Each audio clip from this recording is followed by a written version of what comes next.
불륜 사실을 알리겠다면서 10억을 요구했고. Berlatar di Seoul, cerita diawali dengan berita pembebasan seorang CEO perusahaan IT bernama Min Ho yang terduga kasus pembunuhan, di mana korban bernama Si-hye yang merupakan selingkuhannya pun ditemukan tewas di sebuah kamar hotel dan polisi menemukan jasad Si-hye saat Min Ho juga berada di TKP.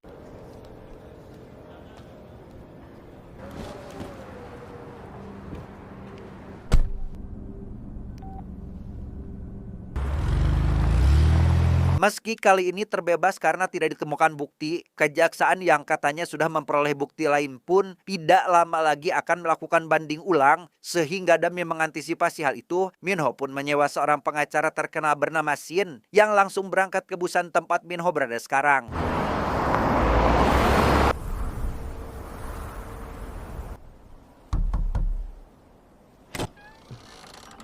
유민호 씨? Berlokasi di sebuah villa di wilayah pegunungan, Min Ho menjelaskan bahwa villa tersebut adalah milik keluarga istrinya yang sudah tidak dipakai dan hanya dia sendiri yang sesekali datang ke tempat ini. Shin yang tidak ingin berlama-lama meminta Min Ho agar langsung saja pada intinya karena harus menemukan solusi sebelum jaksa mengeluarkan surat penangkapan baru. 검찰은 그렇게 생각 안 해요.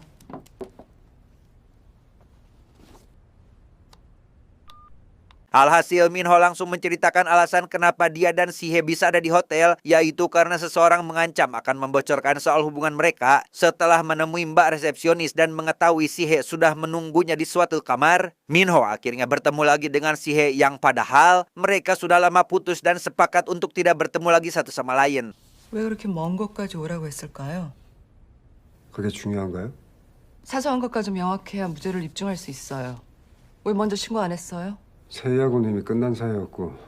Beberapa jam menunggu, Min Ho dikejutkan oleh kemunculan polisi yang baru tiba di depan hotel. Curiga jika ini merupakan jebakan, ia pun segera mengajak Si-hye pergi dari sana, tetapi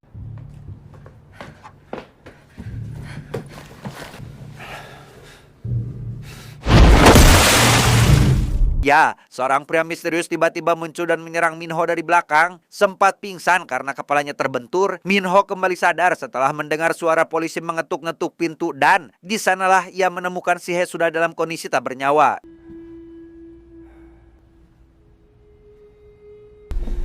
세희야, 세희야, 도와주세요!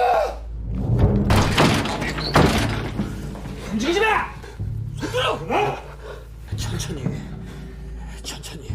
Entah yang dikatakan oleh Min Ho ini benar atau tidak, Shin yang mendengarnya pun menjelaskan hasil olah TKP bahwa petugas kebersihan hotel tidak melihat orang lain keluar dari kamar tersebut dan jika si pria misterius keluar melalui jendela, itu sangatlah mustahil karena polisi menemukan jendela terkunci dari dalam. 들어온 것도 미스테리예요.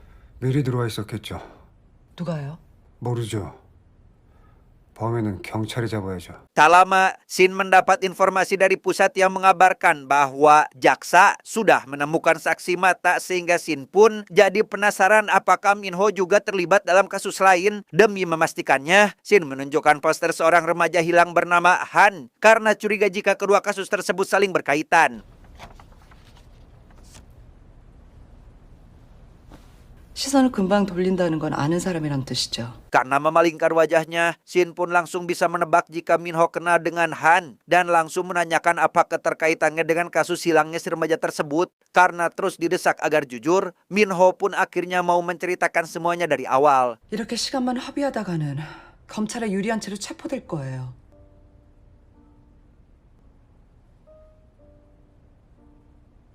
2 bulan lalu ketika sedang di villa bersama Si-hye, Min Ho mendapat telepon dari sang istri yang memintanya agar segera pulang ke Seoul untuk menghadiri acara seminar. Setelah telepon ditutup, Min Ho yang masih dalam keadaan setengah pusing karena habis mabuk-mabukan, meminta Si-hye untuk mengantarkannya.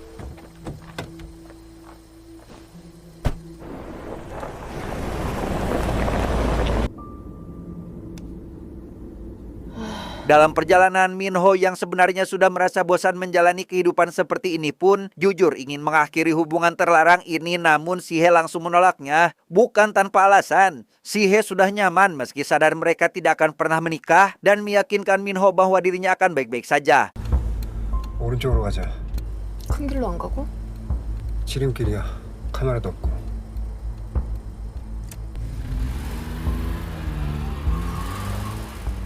Meski begitu, Minho yang kali ini sudah pancek dengan keputusannya pun membuat si He jadi galau sampai tidak fokus dalam mengemudi dan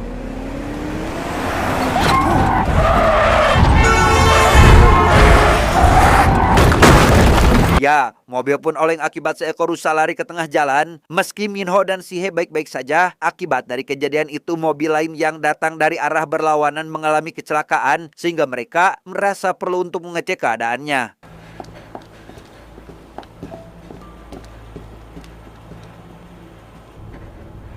저기요. Melihat si pengemudi yang tiada lain adalah Han terluka parah, Minho pun langsung panik sampai berniat menghubungi polisi. Menyadari hal itu, si He yang tak ingin mendapat masalah karena menurutnya ini bukan kesalahan mereka pun membujuk Minho untuk melanjutkan perjalanan. 뭐 하는 거야? 신고해야지. 잠깐. 저 사람 벨트도 안 하고 핸드폰까지 보고 있었어. Masalah pun muncul karena mobil tidak mau menyala. Mendengar ada suara mobil lain menuju ke sana, si He pun buru-buru menyembunyikan Han dan mengambil sebuah buku di mana ia akan berpura-pura sebagai pemilik mobil Han dan Minho berperan sebagai polisi yang sedang menangani kasus kecelakaan ini.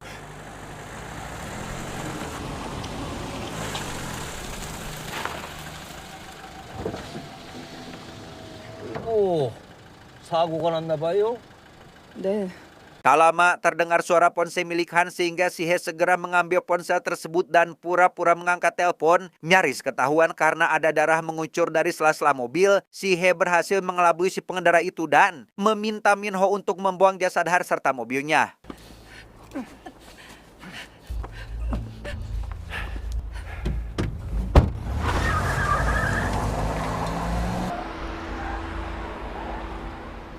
Setelah Minho pergi, si He yang menunggu di dalam mobil pun dihampiri pria parubaya bernama Yong Suk yang menawari bantuan untuk memperbaiki mobilnya. Namun setelah mengecek bagian mesin, Yong Suk menyimpulkan jika kerusakannya ada pada sistem kelistrikan sehingga butuh alat khusus untuk memperbaikinya.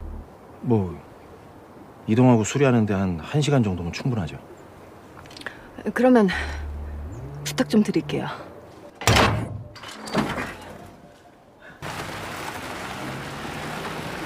Demi meyakinkan si He jika dirinya bukanlah orang jahat, Yong Suk menunjukkan kartu nama yang ternyata memang ahli di bidang servis mobil. Masih dalam perjalanan itulah, Yong Suk menceritakan tentang istrinya yang merupakan seorang jurnalis, namun kini sakit dan sedang menjalani terapi. 먹고 자는 것까지 제가 다 챙겨주니까 그 사람 뭐에 꽂히면은 5초도 고민 안 하는 불같은 성격이라 지금쯤 저녁 뉴스 앵커가 됐을 겁니다. Singkat cerita, malam pun tiba. Setelah Yong Suk selesai memperbaiki mobil si He, ia yang sedari awal ikhlas membantu pun menolak upah atas jasanya tersebut, bahkan menyarankan si He ikut makan malam bersama keluarganya sebelum pergi. 국화차 한 잔 드릴게요. 아니요, 괜찮아요. 금방 됩니다. 우리 아들내미가 직접 말린 건데 요즘 같은 날씨에 아주 딱입니다. Melihat foto Han terpajang di sana, hal itu jelas membuat si He terkejut karena baru mengetahui jika Yong Suk merupakan ayah dari si pemuda. Pada situasi seperti ini, si He pun dibuat panik ketika Yong Suk menelpon Han sehingga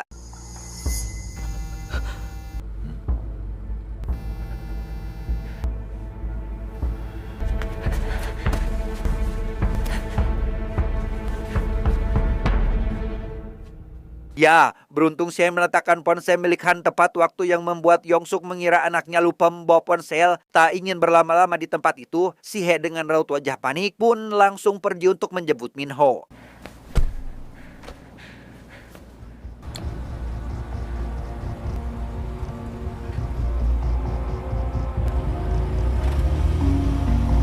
Setelah menceritakan kejadian barusan, si He yang khawatir Yong Suk akan mencurigainya di kemudian hari pun memutuskan untuk tidak pergi dari kota tersebut dan mungkin hari ini adalah hari terakhir mereka bertemu. Sedangkan Minho, ia langsung pulang ke Seoul dan menghadiri acara seminar sang istri.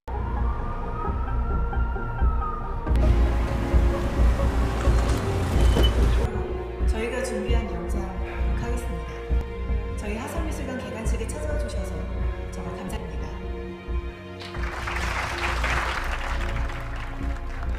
Keesokan harinya Minho menemui Jun selaku pengacara untuk meminta bantuan dalam menutupi kasus ini, di mana Jun tentu tidak keberatan akan hal tersebut dan menyarankan Minho fokus saja pada pekerjaan seolah tidak terjadi apa-apa.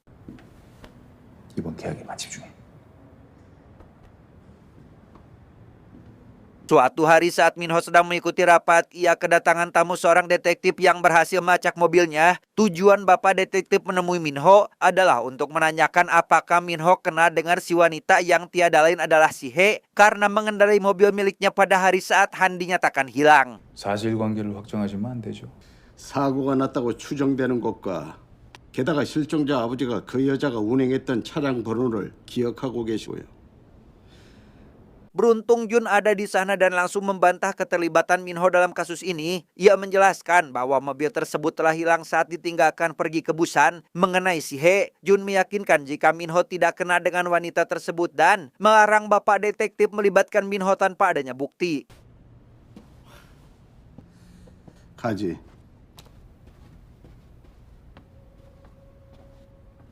Dikira semuanya sudah selesai, Minho pun kembali dibuat panik saat muncul sebuah berita yang mengatakan si He sedang jadi buronan polisi. Di waktu yang sama, ia mendapat telepon dari nomor asing yang mengajaknya ketemuan di suatu tempat. 도난 차량을 운행 중이었으며 한선재 씨 실종 사건과 연관성이 있는지 수사 중이라고 경찰 관계자가 밝혔습니다. 지금까지 수사 YTN 마정필이었습니다. 와인 더 마실래? Setibanya di lokasi ketemuan, si penelpon asing itu ternyata adalah si He yang ingin menanyakan alasan kenapa dia bisa sampai jadi buronan. Setelah menjelaskan terkait Bapak detektif yang belum lama ini menemuinya, Minho diberi dompet berisi kartu rekening milik Han yang tanpa sepengetahuan Minho, si He telah menyimpan dompet tersebut. 그 사람 지갑. Memanfaatkan keahliannya di bidang IT, Minho mulai mencari kasus yang berkaitan dengan uang untuk melibatkan nama Han ke dalamnya. Sehingga hanya dalam kurun waktu beberapa hari saja, pihak kepolisian pun mengubah kasus Han yang awalnya hilang, diganti jadi tersangka pelaku kejahatan. 한선재 씨 자택을 압수. 하지만 모든 게 위선이었죠. 속으론 구역질이 났으니까. Selesai bercerita, Minho dihubungi oleh Jun yang ingin mempertanyakan apakah Shin sudah menyetujui kontrak kerjasamanya. Bukan tanpa alasan, beliau diketahui tidak pernah kalah dalam persidangan, sehingga tidak dapat menutup kemungkinan dapat menyelamatkan Minho dari kasus tersebut. 역시 검찰이 빨랐나? 좀 바꿔줘봐. 잠깐만. Entah apa yang terjadi, Jang yang ingin berbicara langsung dengan Shin pun, sinyal ponsel tiba-tiba mengalami gangguan yang menjadikan telepon terputus. Tanpa memperdulikannya, Shin lanjut pada pembahasan yang kali ini untuk memecahkan siapa sebenarnya si pria misterius dan bagaimana cara orang itu bisa keluar tanpa meninggalkan jejak. 당신을 유일한 용의자로 보는 거예요. 분명 한선재와 연관이 있을 거예요. 협박 받았다고 했죠? Berdasarkan sudut pandang Shin, si pria misterius tersebut adalah Yong-suk karena motifnya jelas yaitu balas dendam. Yong-suk mungkin sejak awal mengetahui keterlibatan Minho dalam kasus hilangnya Han dan memanfaatkan kelemahan Minho sebagai umpan untuk menghabisi si He dan menjebaknya. 지금 그 아버지가 죽였다는 건가요? 한영석은 누구보다 범행 동기가 확실한 사람이에요. 뭐죠? 그 동기가?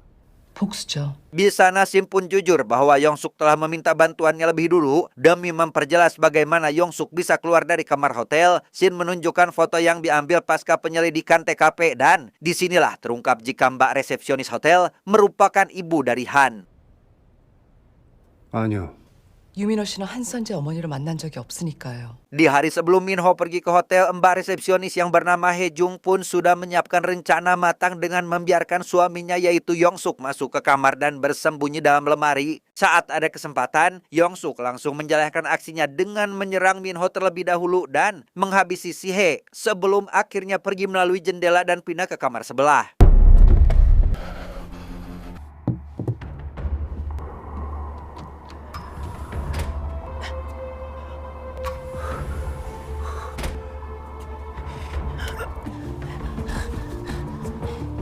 Di sini jugalah terungkap alasan kenapa Yong-suk bisa pergi tanpa meninggalkan jejak. Saat polisi masuk dan menemukan si He tewas, He Jung memanfaatkan kelengahan polisi untuk mengunci jendela dari dalam supaya Minho jadi tersangka atas kematian selingkuhannya sendiri.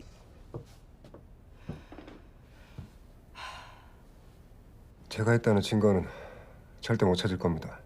좋아요. 당신은 그날 김태하고 같이 있지 않았어요. 알리바이대로 부산에 있었어요.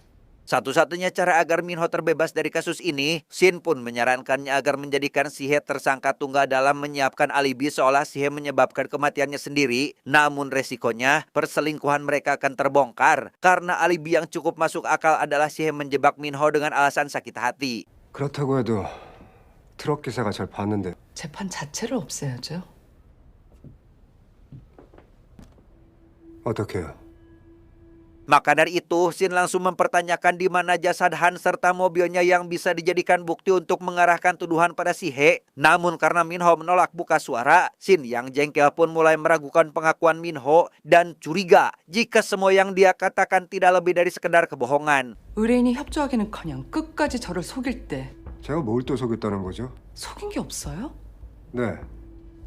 Shin pun menjelaskan kecurigaannya bahwa sejak awal Minho membalikan fakta karena yang terjadi sebenarnya adalah Minho menjadikan Sihe sebagai kambing hitam bukan tanpa dasar. Shin rupanya memiliki bukti kuat berupa berkas riwayat kunjungan Sihe pada psikiater karena akibat dari kecelakaan itu Sihe mengalami gangguan kecemasan. 실종자의 아버지에 의해 목격된 이 여성은 사건 당일 도난 차량을 운행 중이었으며 한선재 씨 실종 사건과 연관성이 있는지 수사 중이라고. 지금 당장 만나서 얘기 좀 하자. Pada suatu hari saat menyadari dirinya telah jadi buronan, Sihe yang merasa tidak bersalah namun malah jadi tersangka pun menemui Minho hari itu juga namun malah diusir begitu saja. Melihat Yongsuk bersusah payah mencari keberadaan anaknya, Sihe yang merasa kasihan terhadap beliau pun memutuskan untuk membocorkan semuanya. 여보세요. 사고였어요.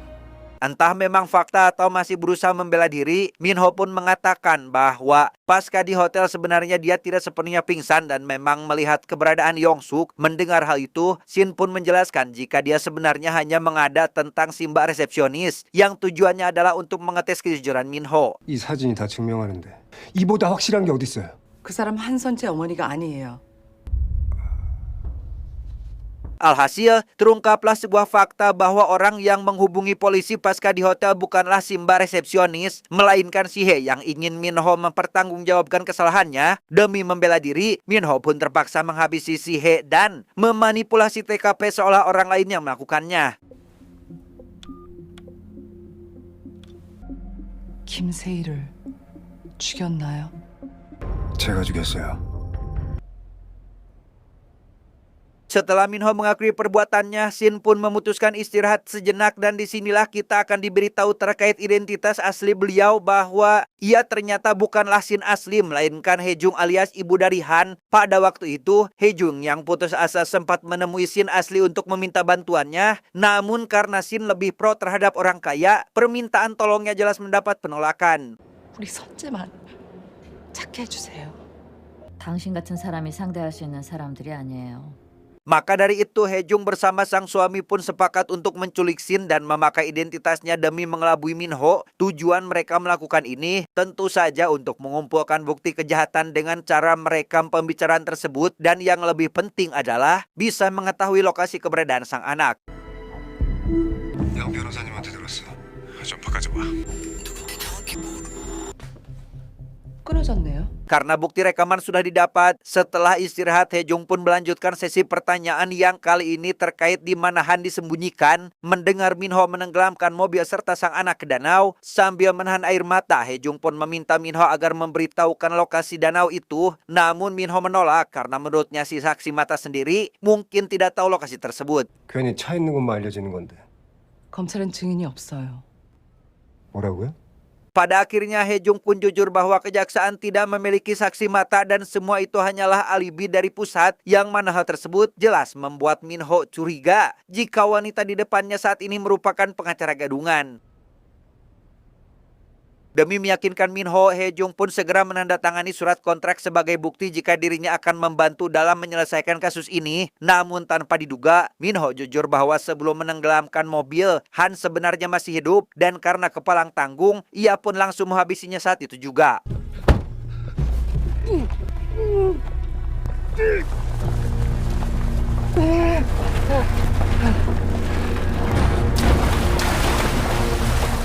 Alhasil, Hejung yang mendengar pengakuan itu pun tidak bisa lagi menahan air mata sampai-sampai berkata bahwa orang seperti Minho tidak pantas dilindungi atas kejahatan tersebut, yang mana hal itu membuat Minho marah karena merasa telah dipermainkan dan langsung pergi ke belakang untuk menenangkan diri.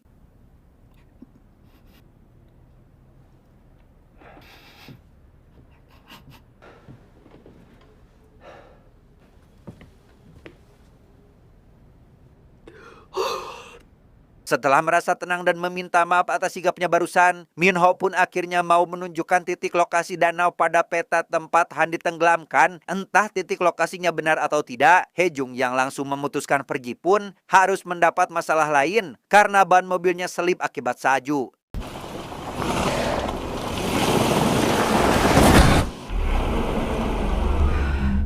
Di waktu yang sama, Minho terlihat sedang mengecek tanda tangan Hejun dan menyadari adanya kejanggalan karena berbeda dengan tanda tangan Shin asli. Sadar telah dikibulin, ia segera menghampiri Hejung yang masih bergelut dengan keadaan di luar dan mengajaknya masuk lagi ke villa karena ada sesuatu yang ingin ditanyakan.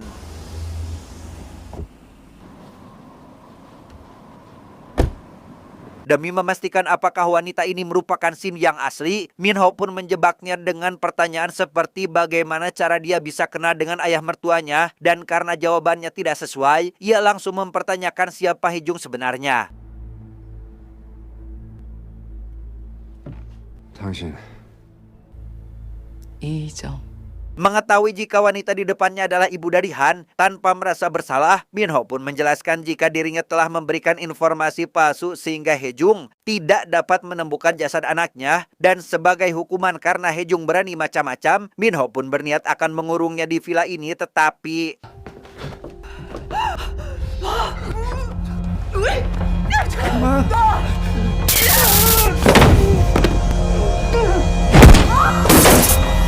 ya, meski berhasil menumbangkan Minho menggunakan stun gun, Hejung pun tak sadarkan diri setelah bagian kepalanya terbentur. Saat kembali sadar, Hejung melihat Minho baru saja menghubungi polisi dan menemukan ada senapan berburu di sampingnya.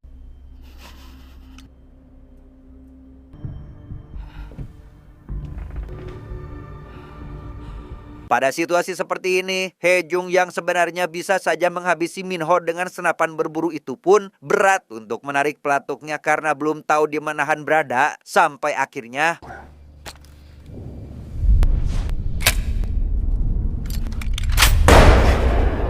mendengar suara tembakan. Yong Suk yang sedari awal ternyata mengawasi di sekitar villa pun memutuskan masuk dan melihat pihak polisi memborgol tangan istrinya karena Minho telah dengan sengaja melukai diri sendiri demi menjebak mereka. 총격 사건 발생, 앰뷸런스와 지원 요청합니다.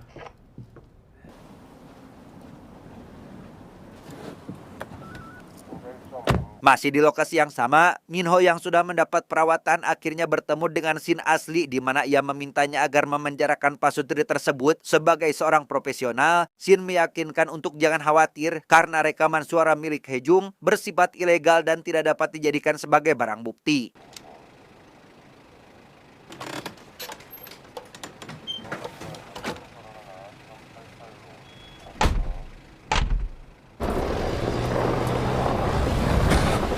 Di tengah kebahagiaan karena mengira dirinya telah menang, hal itu tidak berlaku lama ketika polisi yang membawa Minho tiba-tiba berhenti di lokasi danau. Tanpa sepengetahuan Minho, Hejung rupanya sudah mengetahui jika mobil milik Han tenggelam di danau tersebut dan sejak awal telah bekerja sama dengan bapak detektif untuk mengatasi kasus ini.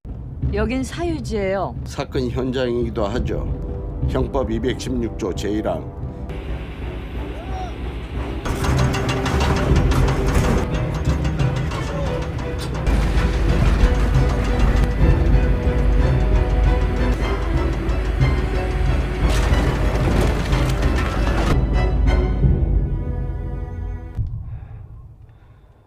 Tamat, endingnya sangat membagongkan.